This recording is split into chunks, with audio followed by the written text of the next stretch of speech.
अस्पताल में ही जन्म हुआ, अस्पताल में ही बचपन बीता है, अस्पताल में जवानी में भी आते जाते रहते हैं। नाम ही उनका अस्पताली है, अस्पताल में ही रहते हैं। उसके लिए टाइम निकाल देते हैं। लोग नाच कूद देखने के लिए टाइम निकाल देते हैं, गप सप करने के लिए टाइम निकाल देते हैं, और दूसरे तुम एक ऐसे इंसान हो जो तुम सत्संग के लिए भी टाइम नहीं निकाल पाते हो। तुम्हें धिक्कार है, शायद इस पृथ्वी को तुम साथ में ही ले जाना चाहते हो। ये किसी के साथ नहीं जाती है। आज ये जमीन आपकी है, कल दूसरा खरीदेगा उसकी होगी, परसों तीसरा खरीदेगा उसकी होगी। ये जमीन भी इसका मालिक बदलता रहता है, जमीन जहां की तहां रहती है, और जमीन के मालिक भी संसार छोड़कर विदा होते रहते हैं। बोलिए सतगुरु भगवान की जय, बोलो संजय भगवान की जय, बहुत मोह माया में मत पड़ो। भगवान की जय, बोलो विशाल देव भगवान की जय। वाह, धन्यवाद, बहुत अच्छे हैं वो। सुनील शाह है लग रहा है, वही है। हाँ, दमदार है, मुजफ्फरपुर की आवाज है। मुजफ्फरपुर की आवाज कुछ अलग ढंग की होती है। दरभंगा की आवाज तो शांति रहती है, मुजफ्फरपुर की आवाज शेर जैसी गरजती है। शायद बदलेगी, कबीर साहब का जहाँ पर आश्रम था, उसके पड़ोस में कुछ गृहस्थों के घर थे। कितने लोग कबीर को भी गृहस्थ बताते हैं, बड़े धुंधी लोग हैं, उल्टा पलटा बात करते हैं। कबीर तो ब्रह्मचारी थे। कबीर की पत्नी का नाम लोई बताते। लोई तो आटा की लोई बनाई जाती, उसकी रोटी बनती। आज तक किसी भी स्त्री का नाम लोई हमने सुनी नहीं। कबीर की पत्नी का नाम लोई रख दी। कमाल है जो उनकी बेटे का नाम रोटी नहीं रखती। क्योंकि लोई के बाद रोटी पैदा होती। भैया को बेटे का नाम भात नहीं रखा, बड़े गजब लोग। बेटे का नाम कमाल बताया और बेटी का नाम कमाली बताया। और कमाल कमाली के बाद वंश खत्म हो गया। ये भी लिख दिया, बूढ़ा वंश कबीर का उपजा पूत कमाल, वंश से बूढ़ी गवा। कबीर की कितनी बदनामी कर दी। इतना बड़ा संत, तो उसका वंश बूढ़ गया।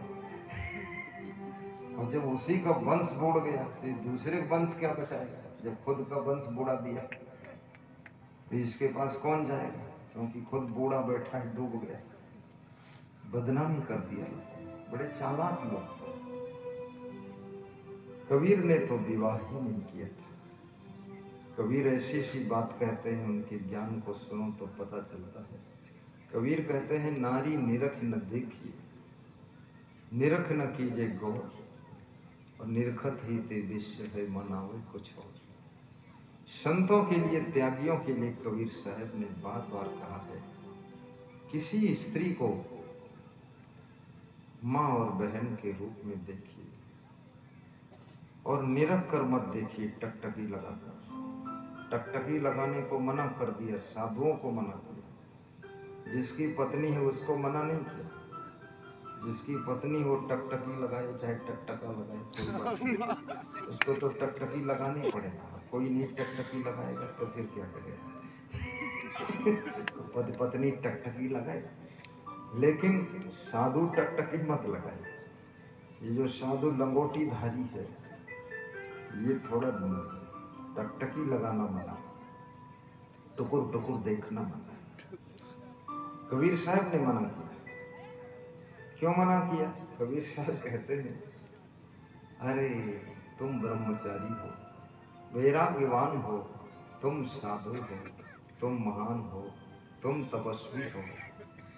माताओं बहनों को पूज्य दृष्टि से देखो, घूर करके मत देखो। हे संत देवता, तुम्हारा पद भगवान से भी बड़ा पद है। जिनके चरणों में भगवान भी झुकता है, उस पद का नाम संत होता है। संत होता है। बोलिए सदगुरुदेव की जय। संत का दर्जा बहुत। कितने लोग सब दर्शन करने आते गुरु जी के, ये सब नर नारी। कोई सीतामढ़ी से आया है, कोई मुजफ्फरपुर से आया है, कोई समस्तीपुर से आया है, कोई दरभंगा तरफ से, कोई मोइन महुआ से। सुनील कुमार, अनिल कुमार, राधेश्याम, प्रिंस कुमार खड़े क्यों नहीं होते? रामदेव, कपिल देव, ये सब आए हैं। रिंकू देवी कितने भाव से आई। 5 किलो दही और 5 किलो छेना रसगुल्ला लाए कि सब बाबा लोग छको और प्रवचन सुनाओ, दर्शन।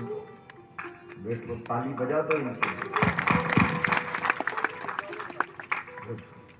2024 में पदरोनी की मांग की है, 2 घंटे का टाइम। और 2025 में बड़े सत्संग की मांग किया है। मोइन महुआ, जहाँ पर मैं सत्संग कर चुका हूँ, श्रद्धा अपार है, जिसका वर्णन मेरी वाणी करने में असमर्थ है। आँखों में प्रेम का जल भर जाता है जब मैं उनको देखता हूँ। उनकी आंखें डबडबाई हुई दिखाई देती। मैं भी उसमें ओतप्रोत हो जाता हूँ कि कितना प्रेम असली है। प्रेम देखना है तो बिहार में देखना चाहिए। बिहार में प्रेम बहुत है। दूसरे प्रदेशों में भी है, लेकिन बिहार में टॉप है। लेकिन बिहार के लोग सच्चे संत को मानते हैं। अगर कच्चा संत है तो उसको थोड़ा थोड़ा पीटते भी। हाँ, कच्चे संत को नहीं मानते, सच्चे संत के प्रति प्रेम श्रद्धा।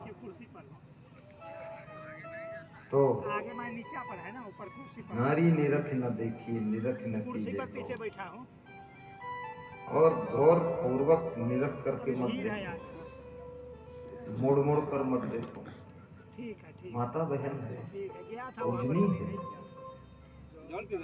जिसने संत को भी जन्म दिया, भगवान को भी जन्म दिया, जिसने समस्त स्त्रियों को भी जन्म स्त्री देती, पुरुषों को भी जन्म स्त्री देती। वीर महाराणा प्रताप जो 80 किलो का भाला एक हाथ से उठाकर युद्ध करते थे, उनको भी जन्म एक नारी ने ही दिया था। एक नारी ने ही दिया था। जो प्रहलाद, शिवरी, मीरा, सीता को जन्म देने वाली तो कोई माँ ही है। माँ का स्थान छोटा नहीं। मुझ जैसे संत को भी जन्म देने वाली कोई पार्वती देवी नाम की माता थी। जन्म देने से पहले ही उसने सोचा था कि मेरा बेटा संत बने। और जब उसका बेटा संत बना तो उस माँ का हृदय बहुत खुश हो गया, गदगद हो गया, ये अच्छा संत बन गया। और उसने एक बात मुझसे कही थी जब मैं संत बना, कि पैसा किसी का उधार उधूर मत लेना, और ज़्यादा ज़रूरत होगी तो हमको बता देना, तो हम दे देंगे 10-5 लाख, तुम्हारे लिए जमीन बेच कर दे देंगे, लेकिन तिकड़म कुछ मत बना। दूसरी बात कहा था, सच्चे संत रहना, सब जगह यश होना चाहिए, कीर्ति होना चाहिए, कहीं कोई धब्बा नहीं लगना चाहिए। हमने कहा माता जी हम पक्के संत बने, ना धब्बा लगेगा, और जिसके धब्बा लगा होगा उसका धब्बा भी धो दूंगा, ऐसा संत बनेगा। सबके दाग धोऊंगा, सबका मैल धोऊंगा। और वास्तव में बैठिए अरुण पंडित, बैठे, बहुत महान है। तरवाड़ा के महान भक्त श्री रमेश शाह अरुण पंडित भी पधारे हुए हैं। मोतीलाल जी खड़े हो जाओ, नाम लो तो फट खड़े, हाथ जोड़ दिया करो, खड़े हो। अरुण पंडित खड़े हो जाए, बस ताली बजा दे इनके लिए। 15 दिन पहले तरवाड़ा में हम आए थे, पड़ोस में।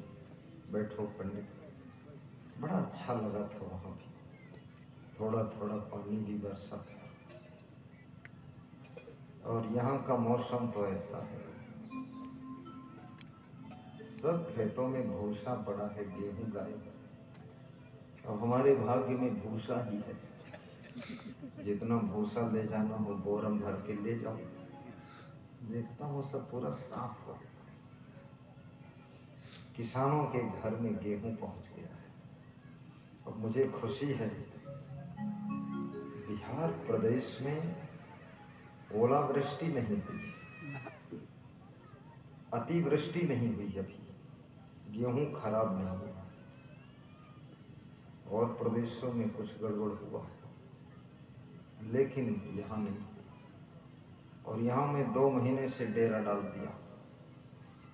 मैं रोज हाथ जोड़ता था, शिव क्षमा देव और क्षमा देव, बिहार में कुछ भी गड़बड़ ना हो, ताकि गुरुदेव के प्रति श्रद्धा सबकी बढ़ती चली जाए, उसमें बाधा ना आए, तो बिहार में सुरक्षित फसल कटकर सबकी पहुंच रही। जय जय जय